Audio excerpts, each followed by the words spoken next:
Hello viewers. Welcome to another session of my anatomy series. Yesterday only I had begun my anatomy dealing with the anatomy subjects. So the most very common example what is asked in the various professional examinations include about the scalp. So I'll be discussing in my upcoming videos the arterial supply, the venous drainage, the lymphatic drainage of the scalp, and after that I'll be discussing about the nerve supply of the scalp.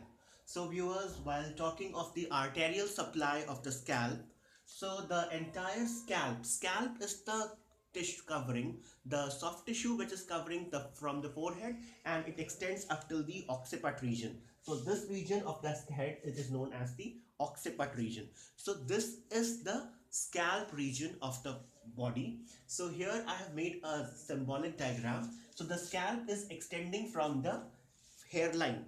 So the hairline extending in front of the forehead. From the forehead, it extends up to the occipital region. So viewers, now today when talking of the arterial supply of the scalp, I'll be discussing about the major arteries what are going to supply the scalp.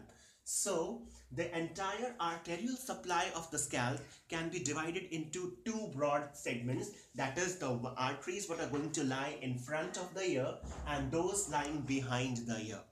So viewers, so here I have drawn the first artery, that is the supratrochlear artery. So viewers and students, if I talk of the trochlear region, so this region of the region of particularly where I am pointing towards it, so this is the trochlear region. So here it is the supratrochlear artery. Similarly, the supratrochlear artery is there, and after that it's the supraorbital artery.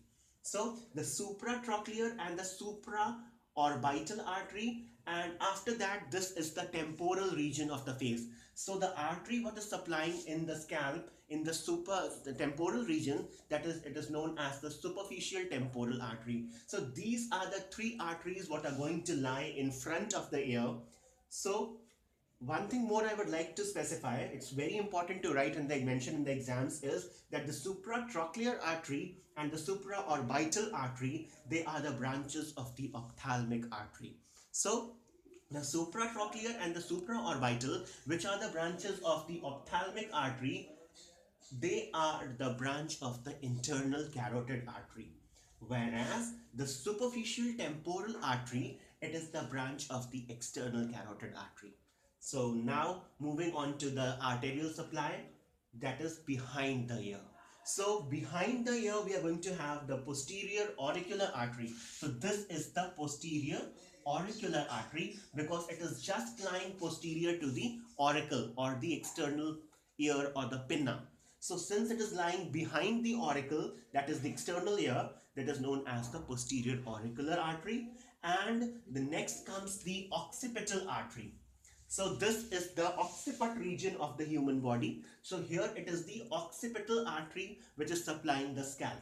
So behind the ear there are basically two arteries, that is the posterior auricular artery and the occipital artery, which are the branches of the external carotid artery. So viewers, this was about the arterial supply of the scalp. So in the upcoming videos I'll be talking of the venous drainage, the nerve supply, the lymphatic drainage of the scalp. So viewers, if you do like my video, don't forget to subscribe my channel and do press the bell icon so that you can be further updated about my newer videos. Thank you for watching.